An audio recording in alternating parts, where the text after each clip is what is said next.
mensajes que venimos mirando sobre la carta del apóstol Pablo a los filipenses. La carta del apóstol San Pablo a los filipenses, y hoy vamos a mirar el mensaje número 12. Mensaje número 12. Ya dejamos el capítulo 1 y el capítulo 2 y comenzamos a mirar el capítulo 3. Capítulo 3. Recuerden que tiene 4 capítulos, así que si sacamos ya 12 mensajes, esperen otros 12 de la carta del apóstol Pablo a los filipenses. Bien. En el capítulo 3 vamos a leer los primeros 3 versos. Y el tema de esta mañana es una amonestación contra los judaizantes. Una amonestación del apóstol Pablo contra los judaizantes. Eso es lo que vamos a tratar de mirar esta mañana. Entonces, Filipenses capítulo 3, versículo 1. Dice así: por lo demás, hermanos, gozaos en el Señor. A mí no me es molesto el escribiros las mismas cosas, y para vosotros es seguro. Guardaos de los perros, guardaos de los malos obreros, guardaos de los mutiladores del cuerpo, porque nosotros somos la circuncisión, los que en espíritu servimos a Dios, y nos gloriamos en Cristo Jesús, no teniendo confianza en la carne, aunque yo tengo, también hay que comer en la carne, dejémoslo. Eso es para otros 8 días. Una amonestación contra los judaizantes. La iglesia de Filipos estaba siendo acosada por los falsos maestros, y el apóstol Pablo no deja pasar por alto esto. Y entonces él, inquietado, le escribe esta carta a los de Filipenses para que tuvieran cuidado de esos falsos maestros que estaban dentro de la iglesia de Filipos. Bueno, siempre ha habido falsos maestros y se han metido en las iglesias locales a hacer daño, y ahí precisamente en la iglesia estaba ese daño. Entonces, hermanos, nosotros defendemos la doctrina bíblica, nosotros no defendemos dogmas. Entonces el apóstol Pablo tiene que venir a enseñar a la iglesia de Filipos que tenga cuidado con estas personas que fácilmente tenían un dogma que querían, en este caso los judaizantes. Ahora vamos a definir más adelante qué es un judaizante, pero estaba pasando eso allí precisamente. Había unas doctrinas que querían meter, que querían establecer allí, como para manchar el evangelio. Y qué bueno que el apóstol Pablo de una va acabando con eso, atacando esa parte. Yo quiero hablar de 3 cosas en esta mañana. Número 1, la persistencia del apóstol Pablo de enseñar lo mismo. Número 2, y cada punto está en un versículo. Versículo 1. Número 2, la orden de guardarnos de los falsos maestros. Es una orden emergente que da el apóstol Pablo. Y número 3, lo que es la verdadera circuncisión. Eso es lo que vamos a tratar de mirar. Entonces, mire cómo comienza el versículo 1. Por lo demás, hermanos, gozaos en el Señor. La palabra por lo demás pareciera que nos introduce ahora a algo nuevo.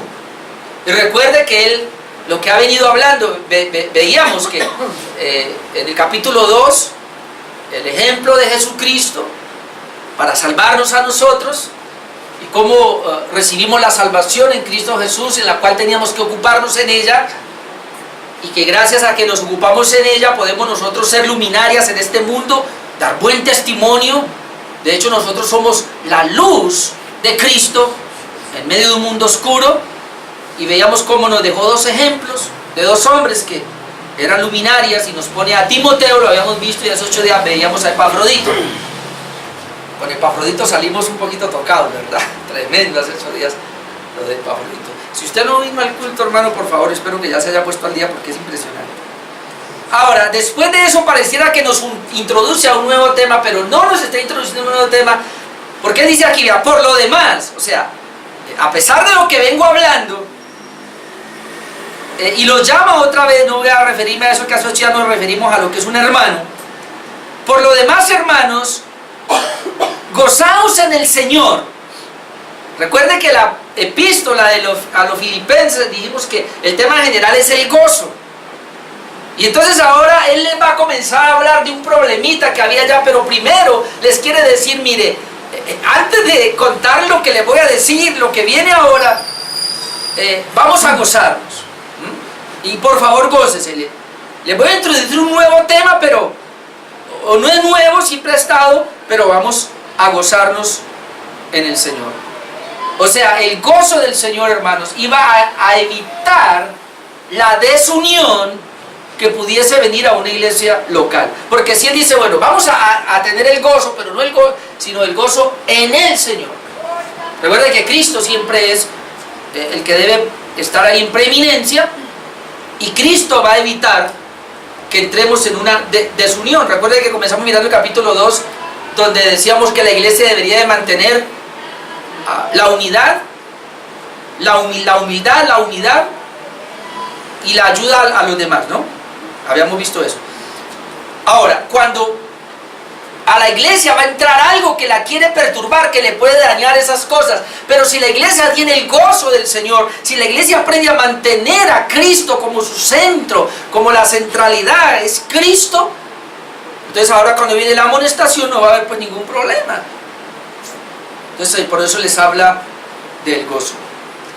Entonces y luego les dice aquí, bueno, yo no me voy a molestar en decirles lo mismo, porque para ustedes es una salvaguardia. Mire, por lo demás, hermanos, bueno, gócesen en el Señor.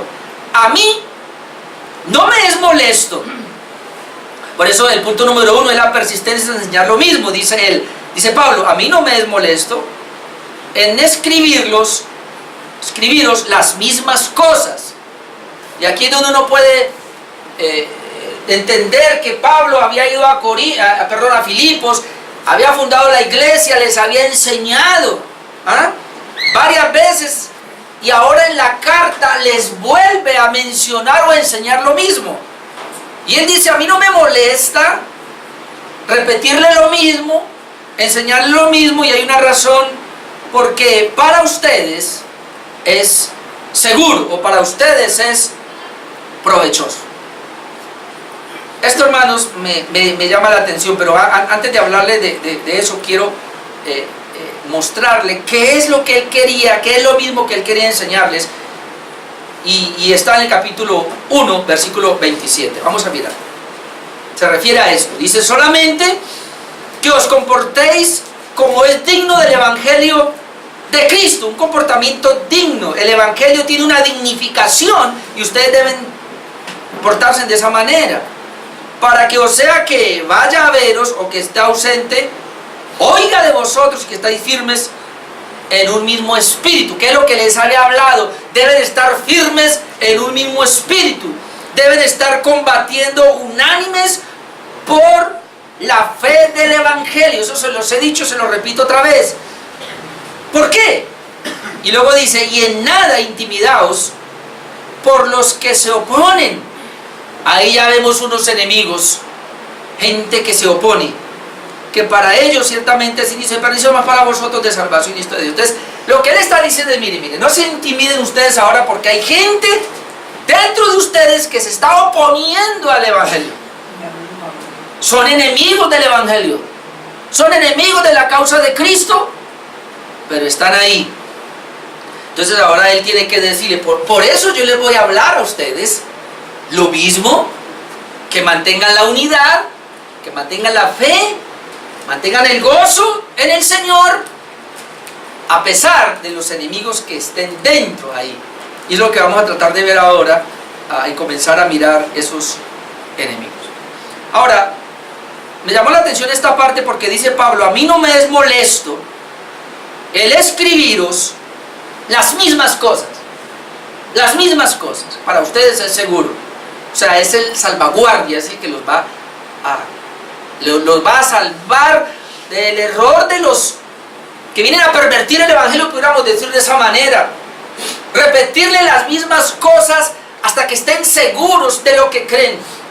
¿Sabe, amados hermanos? El problema que tenemos en nuestros días es que por no repetir las mismas cosas, lo mismo que ha creído la iglesia por 2000 años, por no repetir y escribir las mismas cosas, no inventar, porque no hay que inventar la rueda porque ya está hecha, no hay que inventar doctrinas porque ya están hechas, pero por no repetir las mismas cosas o por no permanecer en la misma fe, en la misma creencia que la iglesia ha tenido por 2000 años, entonces la gente ha ido a lo novedoso, a lo que está saliendo ahora.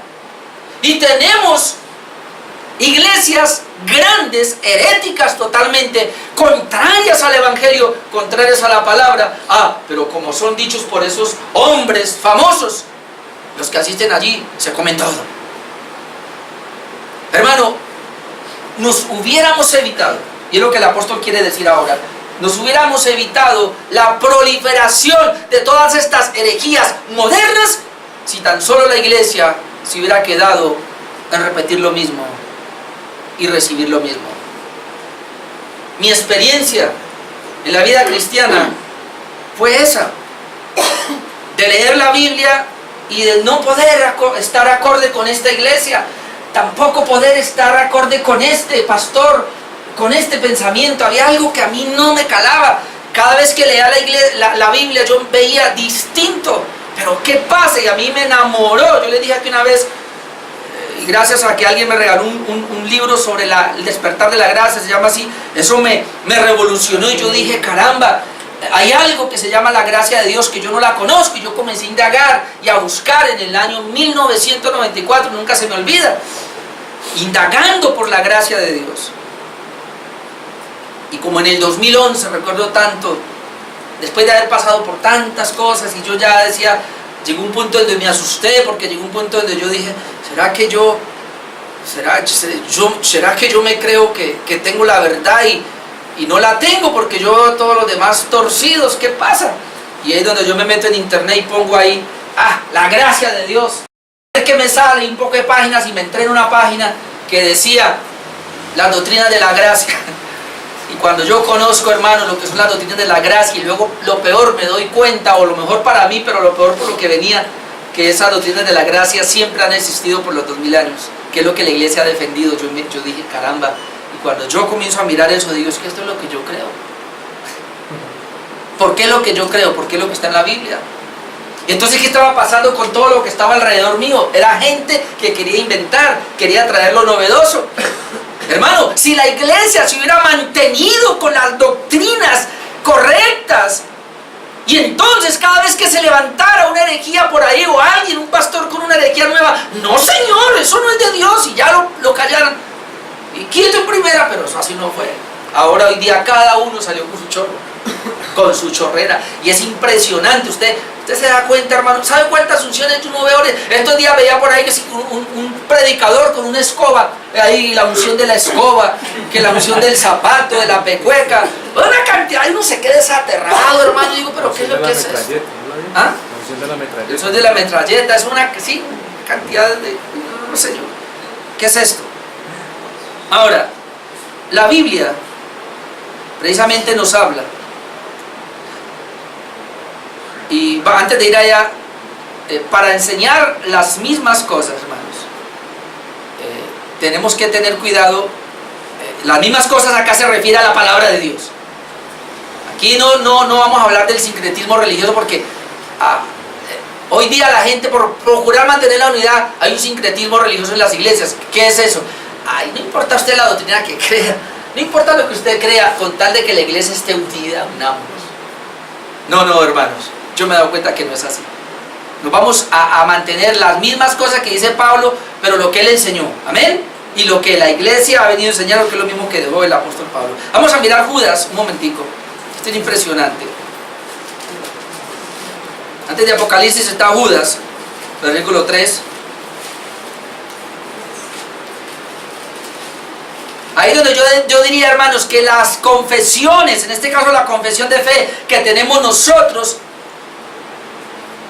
nos va a ayudar a mantener lo mismo que el apóstol Pablo estaba diciendo. Mire, Judas 3, amados, por la gran solicitud que tenía de escribiros acerca de nuestra común salvación. Esto no hay que inventar, hay una salvación que es común.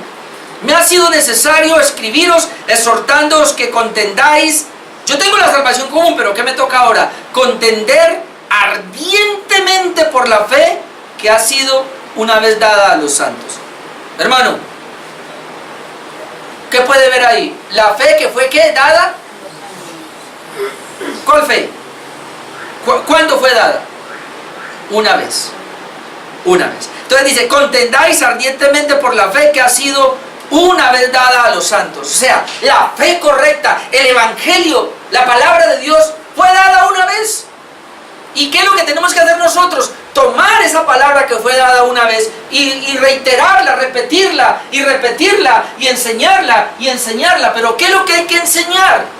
Esa fe, esa única fe que fue dada una vez. En este caso, la palabra de Dios. Pero los hombres no han mantenido eso. Algo que nos va a salvar a nosotros, hermanos, de mantener una correcta enseñanza, son las confesiones de fe. Yo no voy a mirar ahora cómo está creyendo ese apóstol o ese profeta de allá o el de allá. Si tengan iglesias grandes, si estén tapados en plata, yo no voy a mirar. Yo tengo que mirar, es una confesión de fe, cómo creyó, cómo ha creído la iglesia por estos 2000 años. Porque yo les he dicho aquí una y otra vez, lo que ha hecho la iglesia, hermanos, desde el siglo I fue comenzar a tener concilios, a tener reuniones, precisamente para debatir las doctrinas y todo lo que no es doctrina correcta, que es una herejía, irla sacando. Y eso fue lo que hizo la iglesia. Obviamente que aunque la iglesia se corrompió, y eso lo estamos viendo ahora, en Trochea lo vamos a ver en la confesión de fe que estamos llevando en la mañana en el estudio, y aunque se han corrompido las iglesias, pero a pesar de todo esto, Dios ha mantenido la sana doctrina. Porque hay hombres que se han levantado, como dice aquí, a defender la fe que una vez fue dada a los santos. ¿Y por qué esto? Verso 4. Porque algunos hombres han entrado encubiertamente, los que desde antes habían sido destinados para esta condenación, hombres impíos que conviertan en libertinaje la gracia de nuestro Dios y niegan al Dios único y soberano y a nuestro Señor Jesucristo. Han entrado a la iglesia hombres impíos. Entonces imagina un hombre corrupto, un hombre que no tenga una sana doctrina, que se para detrás de un púlpito a predicar. ¿Qué le va a enseñar a esa gente? Y esa gente va a seguir lo que enseña ese hombre. Es impresionante, pero yo me he dado cuenta porque por los medios de comunicación, bueno, por el Facebook, como sea, uno trata, hermanos, de enseñarle a gente la palabra, pero ¿sabe qué dice la gente? El viernes, una chica, estamos hablando de precisamente una pequeña polémica sobre la decisión de fe, precisamente porque estábamos hablando ahí del candidato Duque que fue en Bogotá y allá, y lo muestran a él haciendo la decisión de fe. Entonces yo decía, eso no es nada. Y ahí comenzó la polémica. Y sale una muchacha y ella decía, hace 20 años que estoy yendo a una iglesia y ahí siempre me han enseñado de la confesión de fe, que hay que hacer una decisión por Cristo, y ha funcionado, y ahora me vine a decir pues que yo estoy equivocada por 20 años. Y uno mostrándole la Biblia y no. Porque la gente quiere quedarse con lo que le enseñó ese pastor, con lo que le enseñó esa iglesia, esa denominación. Yo prefiero quedarme con lo que me dice la Biblia y me ha enseñado la iglesia histórica. Amén. Porque la iglesia histórica, ¿qué es lo que ha hecho? Estas confesiones de fe, ¿qué es lo que han hecho? Depurando. Esto sí, esto no es bíblico, saquémoslo. Y vamos a dejar la doctrina que es correcta. Y eso es defender. ¿Por qué? Porque van a entrar muchos hombres, ya están. ¿Para qué? Para tergiversar todo esto. ¿Y por qué hablo todo eso? Porque eso nos va a llevar al segundo punto de mi mensaje en esta mañana. Vamos a Filipenses, que precisamente era lo que había pasado allí. Filipenses capítulo 3, entonces esa es la razón número 1, la persistencia en enseñar lo mismo. Pablo dice, hay que enseñar lo mismo, hermanos. Nosotros aquí, yo le pido a Dios, ayúdeme a enseñar lo mismo. Yo quiero enseñar lo mismo que ha enseñado la iglesia en la historia de la iglesia. Yo no quiero enseñar lo novedoso de hoy. De hecho lo escuché y lo tengo en mi vida y se lo he dicho una y otra vez. Hermano, si alguien trata de enseñar algo nuevo, es una herejía. Si la iglesia no ha creído por 2000 años esto, es una herejía. Le voy a decir esto, mire, el hablar en lenguas, por 2000 años, la iglesia nunca habló en lenguas. Hasta en el 1900 por allá, en la calle Azusa, que comenzó a despertarse eso, hace 100 años. Hace 100 años, 120 años más o menos, que la iglesia retomó, volvió a coger, malinterpretando las lenguas de Hechos de los Apóstoles. Imagínense, Hechos de los Apóstoles hubo lenguas allá, y ya eso paró. Y nunca la iglesia por 2000 años habló lenguas, y ahora, hace 100 años, la iglesia volvió a hablar en lenguas, los pentecostales y los carismáticos, y ahora están diciendo que el que no hable en lenguas no tiene el Espíritu Santo, o sea que no es salvo. Así que si usted no habla en lengua, usted no es salvo. Vamos. Herejías. ¿Qué? Herejías. Entonces imagínense, entonces ¿qué vamos a hacer nosotros? ¿Vamos a creerle? ¿Vamos a creerle a estos que aparecieron ahora con estas cosas? ¿O le va a creer a la iglesia que por 2000 años fue seria en la escritura, fue seria en la palabra? Hay que entender eso. Un día hablaremos de esto aquí. Por eso estoy en el verso 1 diciendo: a mí no me molesto enseñarle las mismas cosas, para vosotros es seguro. Amén. Así que, iglesia, yo les seguiré enseñando las mismas cosas, que es seguro. Pero como aquí vamos texto por texto, entonces verso 2, ahora en vista de eso hay una orden de guardarnos de los falsos. Y mire esta joya: guardaos de los perros. Así que no puede tener perros usted en su casa, hermano. Guardaos de los malos obreros. Guardaos de los mutiladores del cuerpo. La palabra guardaos y aparece 3 veces. Eso es para enfatizarlo. Recuerde: santo, santo, santo. Hay ejemplos de la Biblia: tierra, tierra, tierra. O el caso de Cristo: desierto, desierto. Os digo, es una repetición para enfatizar una verdad. Y la palabra guardaos aquí es cuidado. Pudiéramos decir entonces: cuidado de los perros, cuidado de los malos obreros y cuidado de los mutiladores del cuerpo. 3 características que el apóstol Pablo está dando a un solo grupo de personas. ¿Y quiénes son? Los judaizantes. Los judaizantes. Por eso mi tema en esta mañana es una amonestación contra los judaizantes. Entonces, en este caso, los judaizantes se les llama de 3 maneras, se les da 3 títulos, y vamos a tratar de ir mirar cada título que se le da.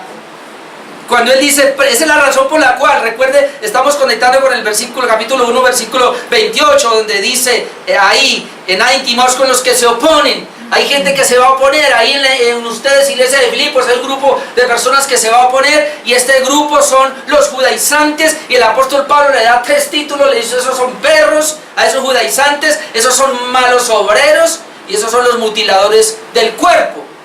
Ahora, 3 títulos o características que le da a un grupo que se llama los judaizantes. Así que le voy a leer y a definir qué es los judaizantes para que usted lo pueda llevar claro. Entonces es así más o menos: un judaizante era un judío converso, o un judío que se había convertido al evangelio, que en el siglo I de la iglesia sostenía que para salvarse no bastaba practicar la doctrina de Jesús, sino que además se debía mantener la observancia de la ley de Moisés, incluso los paganos convertidos. ¿Qué es un judaizante? Según esa definición, un judío. Ahora, recuerde que los judíos practicaban la ley. Los judíos se circuncidaban. Los judíos hacían una cantidad de ritos religiosos. No todos los judíos, escucha, hermano, porque habían 2 clases de judíos. Habían unos judíos que creían en el Mesías, que tenían la fe en la venida del Mesías. y esos fueron salvos. Pero había otros judíos, los religiosos como los fariseos, que ellos creían era que al guardar los 10 mandamientos iban a ser salvos, que al hacer tales ritos iban a ser salvos. Ellos ponían la fe en lo que ellos hacían, a pesar de que ellos no guardaban la ley, pero ellos creían que guardar la ley les daba la salvación. Cuando estos judíos se convierten, no sé hasta dónde, verdaderamente uno puede decir que se convierte, pero por lo menos llegan al evangelio y se entran a la iglesia, en este caso a Filipos, ellos dicen sí al evangelio, sí aceptamos a Cristo, aceptamos que Cristo murió en la cruz por mis pecados, tengo fe en Cristo, pero no solo es Cristo, hay que guardar la ley para salvarnos. Si usted no guarda la ley, usted no puede ser salvo. Esos son los judaizantes. Entonces podemos decir que un judaizante o los judaizantes son una mezcla del favor divino con el mérito humano. Es una mezcla del favor divino con el mérito humano. Un judaizante, como yo enseño acá, es alguien que cree en ser sinergista para la salvación. Escuchen, estoy hablando de la salvación. Que la palabra sinergia viene de dos. Es una cooperación para yo ser salvo. No solamente es la obra de Dios, de que me amó y de que envió a Jesucristo a morir por mí. No, no, no. Eso es una parte. Ahora yo tengo que poner mi parte. Yo tengo que poner lo mío. Y cuando lo que pone Dios y lo que yo pongo se unen, yo soy salvo. Eso es sinergia, eso es sinergismo totalmente en contra de la bendita gracia de Dios que nos dice que la salvación única y exclusivamente es por la obra de Cristo. Tú y yo no aportamos nada para la salvación, ni siquiera la fe, ni siquiera el hecho de haberme arrepentido, la conversión. Cuando yo me arrepentí, cuando yo creí, eso fue una dádiva que Dios me había dado porque Él me regeneró. Sí, cuando yo tengo fe en Cristo y me arrepiento, hermano, lo hago porque Dios me dio esa gracia. Sí, que tampoco es mío. El arrepentimiento aparece como una gracia de Dios otorgada al que Él escogió. La fe que uno ejerce en Cristo aparece como un don de Dios que nos da a nosotros. Así que yo no puedo decir que fue mi fe o que fue mi arrepentimiento porque Dios me lo dio. Todo es de Dios. Entonces esta gente, estos judaizantes mezclaron y les decían, no es suficiente la fe, hay que mezclarle ritos de la ley. ¿Qué es un judaizante? Uno que mezcla. Ahora, yo quiero aclarar aquí algo porque hay que tener cuidado.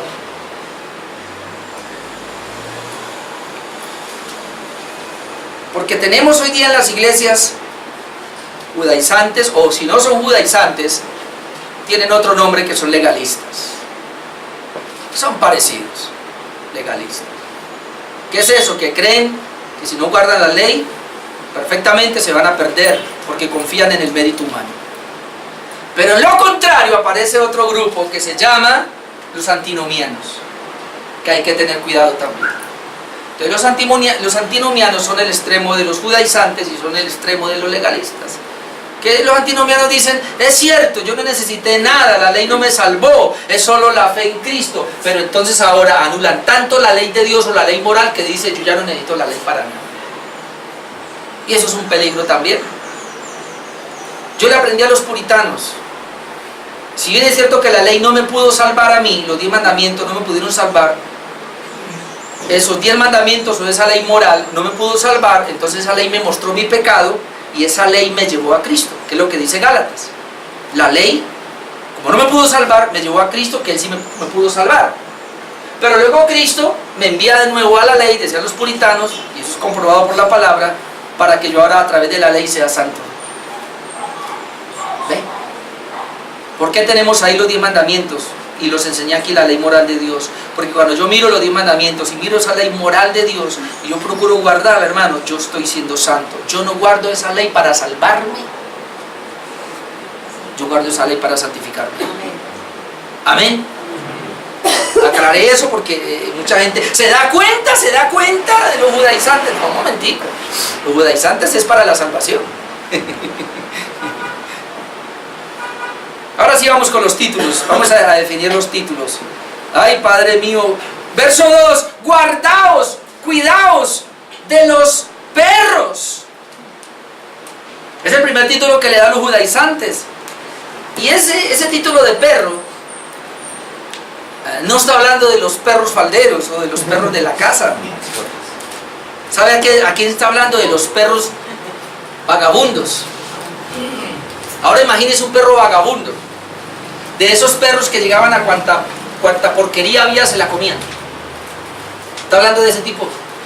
Ese título, porque, o sea, cuando encuentra la palabra perro en la Biblia hay que tener cuidado, hay que mirar el contexto.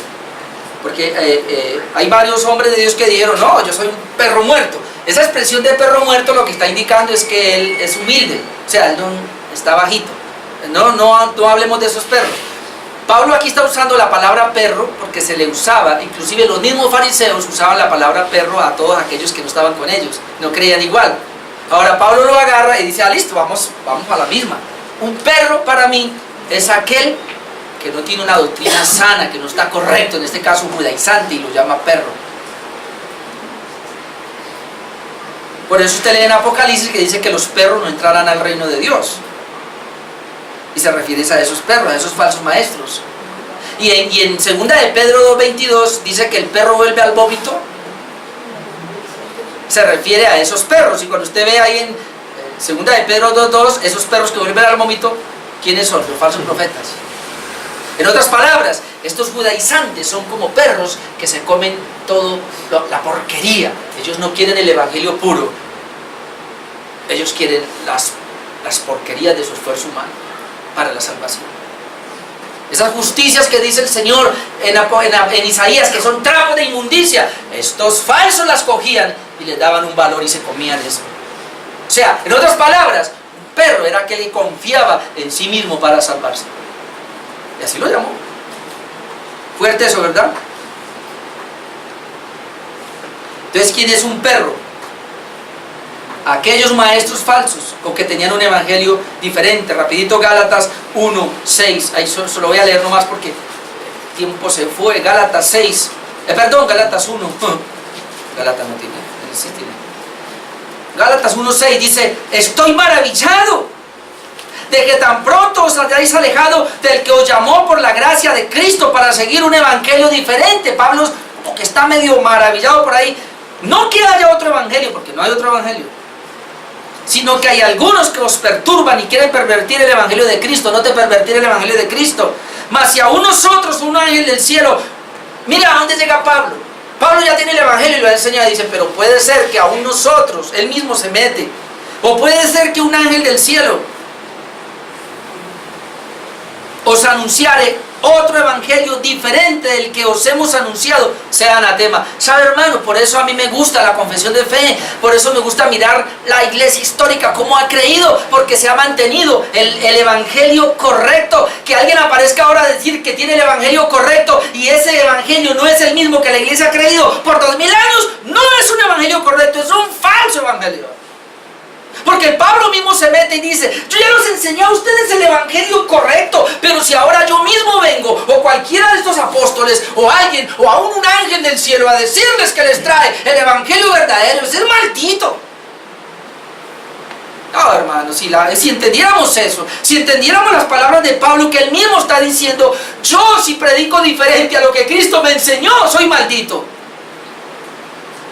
Mire. Verso 8, mas si aún nosotros, él mismo se mete, o un ángel del cielo os anunciare otro evangelio diferente del que os hemos anunciado. O sea, el evangelio ya fue anunciado, hermano. Amén. Ya está. ¿Qué hay que hacer? Conocerlo. No hay que inventar.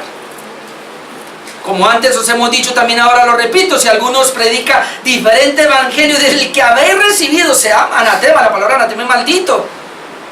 Dice, pues busco ahora el favor de los hombres o el de Dios, o trato de agradar a los hombres. Pues si todavía agradara a los hombres, no sería siervo de Cristo. Entonces a eso es que se refiere, esos judaizantes comenzaron a meter un evangelio diferente. Ahora los llama también malos obreros. O como dice el apóstol Pablo en otra parte, obreros fraudulentos, porque son un fraude. Segunda de Corintios, ahí que estamos ahí, pasemos un momentico. Segunda de Corintios 11. Segunda de Corintios 11, el segundo título que le da es malos obreros. Segunda de Corintios 11, versículo 13. porque estos son falsos apóstoles. Hermano, todo hombre que diga que es un apóstol, dígale acá, usted es un falso apóstol. Pablo mismo lo dijo, estos son falsos apóstoles. Hermano, ¿cuántos apóstoles de Cristo hubo? 12.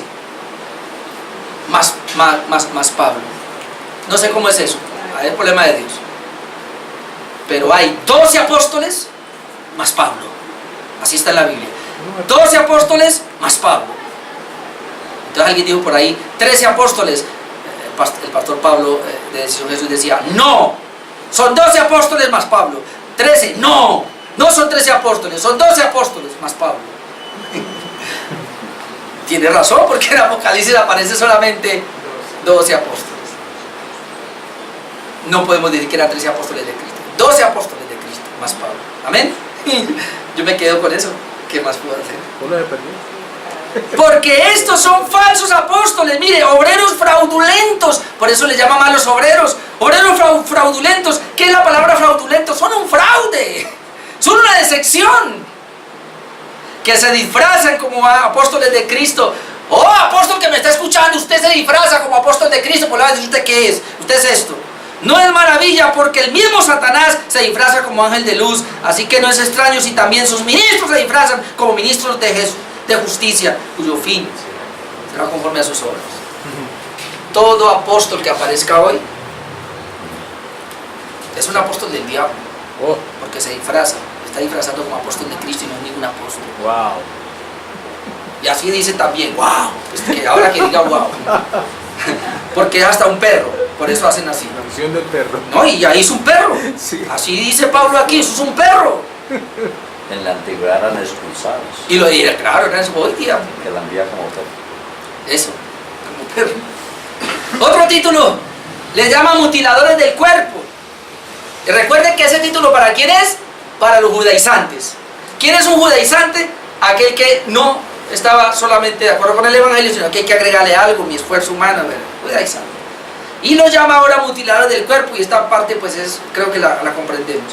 O sea, que aquellos que se circuncidaban el prepucio del cuerpo, pero no su corazón. Lo llama mutiladores del cuerpo, ni siquiera, y comienza a hablar de la circuncisión. ¿Por qué? Porque ustedes se preocupan es por mutilar el cuerpo, o sea, por cortar el prepucio. Eso es lo que ustedes se preocupan. Pero ustedes no se preocupan por que el corazón, el prepucio del corazón, que es la parte pecaminosa, esté cortada. Por eso lo llaman mutiladores del cuerpo, aquellos que imponían la circuncisión. Entonces la Biblia nos registra de ese contraste entre lo que es la mutilación del cuerpo y lo que es la verdadera circuncisión. Vamos a mirarlo rapidito. Romanos 2:28, para que miremos por qué les llama mutiladores del cuerpo. Hay una diferencia entre mutiladores del cuerpo y la verdadera circuncisión. Entonces en Romanos capítulo 2, versículo 28, leemos así: pues no es judío el que lo es exteriormente, ni es la circuncisión la que se hace exteriormente en la carne, eso serían los mutiladores, sino que es judío el que lo es en lo interior, y la circuncisión es la del corazón, en espíritu, no en letra, la alabanza de la cual no proviene de los hombres sino de Dios. Mire, hermanos, los mutiladores del cuerpo era alabanza para los hombres, porque esa circuncisión física venía de los hombres, pero la circuncisión del corazón no la puede hacer ningún hombre. Por eso dice, ella no viene de los hombres, sino que viene de Dios, y la alabanza es para Dios, porque Él es el único que puede circuncidar el corazón del hombre. Amén. Amén. ¿Se da cuenta? Entonces esta gente, estos judaizantes, lo que estaban diciendo es, para ser salvos necesitamos, sí, la obra de Cristo, está bien, la aceptamos, pero también nuestro esfuerzo. Entonces Pablo dice, ustedes lo que son unos mutiladores, porque ustedes están poniendo obras humanas, y esas obras humanas no sirven más que para algo humano. Pero no está la circuncisión del corazón, que es la que proviene solo de Dios. A la larga, lo que importa no es la circuncisión humana, que es mutilación del cuerpo, lo llama. Lo que importa es la circuncisión del corazón, que es la que viene directamente de Dios. Amén. Y es la que nos da la salvación. Y entonces eso es lo que está tratando de decirle a ellos. Le dejo de tarea que lea Efesios 5, del 1 al 14, porque no alcanzo a leerlo ya, porque quiero pasar al tercero. Entonces estamos mirando la amonestación contra los judaizantes. Pablo dice en el versículo 1 que hay que persistir en lo mismo, precisamente para evitar esto, porque luego en el capítulo 2, él comienza a dar una orden apremiante que nos guardemos, que nos cuidemos de estos falsos judaizantes, y los llama perros, los llama malos obreros y los llama mutiladores del cuerpo.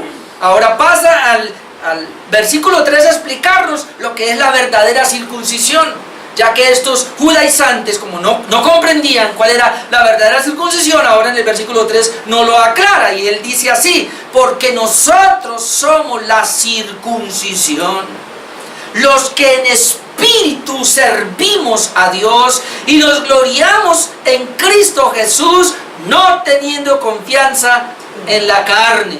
Y vamos a comenzar a diferenciar que ahí la carne se refiere a la confianza que yo tengo en lo que yo hago, en mis obras para ser salvo. Más adelante encontramos otro tipo de carne que se refiere ya a las obras pecaminosas, pero aunque esta es una obra pecaminosa también, pero se refiere más que todo. Y vamos a ver entre 2 días como Pablo dice: bueno, si usted hay que confiar en la carne, yo le voy a decir que es confiar en la carne. Pero hay 3 cosas también que a la larga son 2. Aparentemente en ese versículo vemos 3 cosas, pero son 2. ¿Cuáles son las únicas 2 cosas que podemos ver ahí? O sea, cuídese de estos judaizantes, porque no son ellos los verdaderos circuncidados, dice Pablo, sino nosotros. Tremendo. Miren lo que dice el versículo 3: porque nosotros somos la circuncisión. No son ellos. Ellos dicen que está bien creer en Cristo, la fe, pero hay que circuncidarse, porque si no se circuncida físicamente, no es algo. O sea, la están mezclando. Entonces ahora Pablo dice: un momentico, ellos que se circuncidan, ellos no son los verdaderos circuncidados. Los verdaderos circuncidados, dice Pablo, somos nosotros. Y ahora va a explicar quiénes son, porque ahí comienza a hablar quiénes son los verdaderos circuncidados y los que no son los verdaderos circuncidados. Entonces ahí vamos a ver esas 2 cosas: quiénes son los verdaderos circuncidados, en este caso quiénes son los verdaderos salvos, y quiénes son los falsos.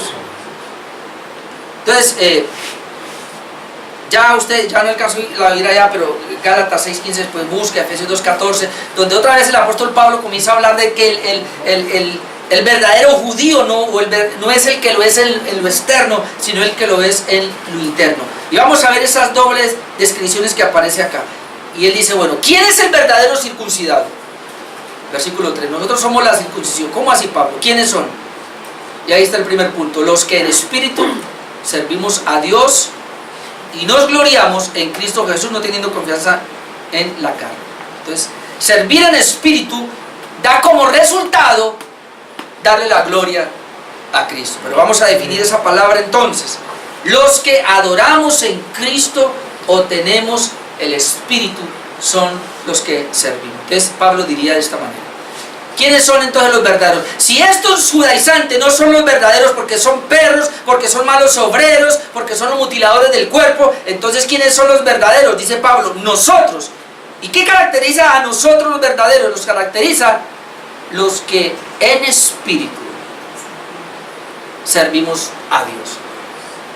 Y esta palabra en espíritu lo que está indicando es que hay un corazón nuevo o un espíritu nuevo que es dado, es otorgado por el Espíritu de Dios. En otras palabras, los verdaderos circuncidados somos los que fuimos circuncidados en el corazón, o los que fuimos regenerados, una obra que es única y exclusivamente de Dios.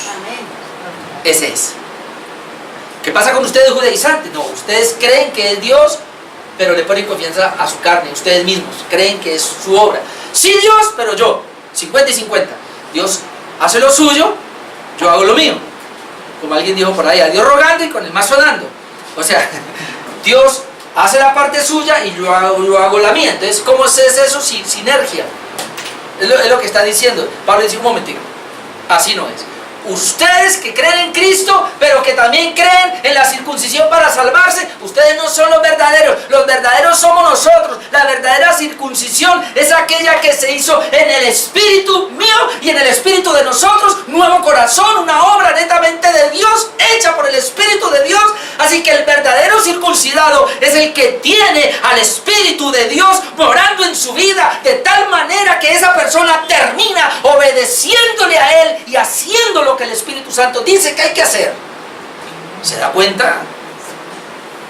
Cuando el Señor nos cambió el corazón y nos regeneró, nos dio su Santo Espíritu para que ahora viviéramos por el Espíritu. Y entonces por eso Él dice aquí, mire, versículo 3, nosotros somos la circuncisión, los que en espíritu servimos a Dios. Los que en espíritu adoramos a Dios. Y esto nos lleva a gloriarnos en Cristo Jesús. Y por servir en espíritu, es lo mismo, ¿no? Dios el Padre busca adoradores que lo adoren en espíritu y en verdad. Entonces ahora servir en espíritu. Pero ¿quién lo puede hacer? El que es verdadero regenerado, el que se le ha cambiado el corazón, el que Dios le ha dado una nueva manera. Es Dios el que lo ha hecho, no nosotros. Por eso aquí hablamos de eso. Cuando usted tiene un poquito de fe, cuando usted puede santificarse, cuando usted puede servir, adorar, hacer algo para Dios, eso ni crea que es suyo. Eso es una obra de Dios. Lo veíamos anoche, Germán nos leía ese pasaje, Hebreos 13, 21. Él nos capacitó y nos hizo aptos para que ahora pudiéramos nosotros hacer la obra de Él. Él me capacitó. Es una obra de Él. Servimos en el Espíritu. Y por eso, hermano, en Efesios 2, 8 y 9 está el asunto. Cuando alguien dice que la fe es de Él, termina glorificándose a sí mismo.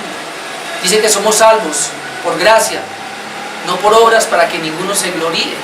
Si alguien, entonces los judaizantes se gloriaban, sí, Cristo, pero yo me circuncidé. Entonces se gloriaban así. En cambio, el que dice, no, es una obra netamente de Dios, ¿a quién le da la gloria? A Cristo.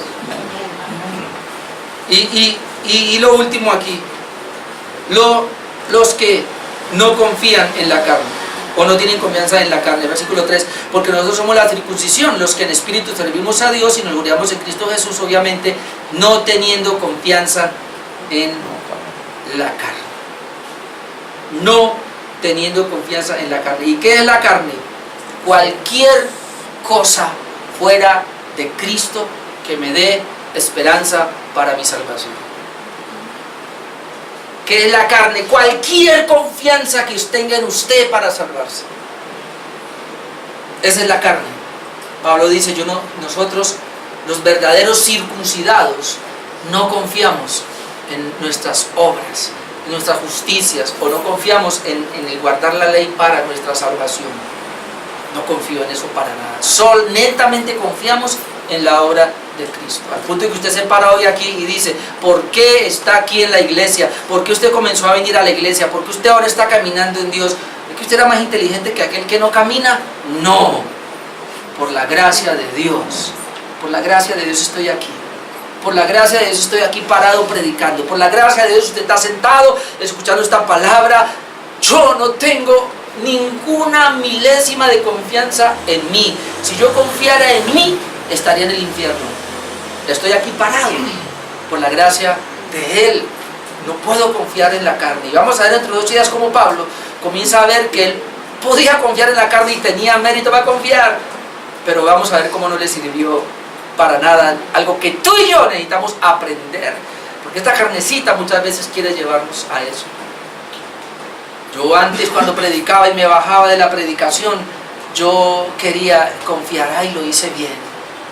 Hoy día me quiero avergonzar y decir, Señor, si no hubiera sido por tu gracia, no hubiera hecho absolutamente nada. ¿Ve el peligro de los judaizantes? Hoy día los están en las iglesias, o con otro nombre, de otra manera, pero lo están. Aquel que pellizca un poquito la gracia de Dios para ver si le puede poner algo de su amor. Que Dios nos libre de eso. Póngase de pie, vamos a orar esta mañana.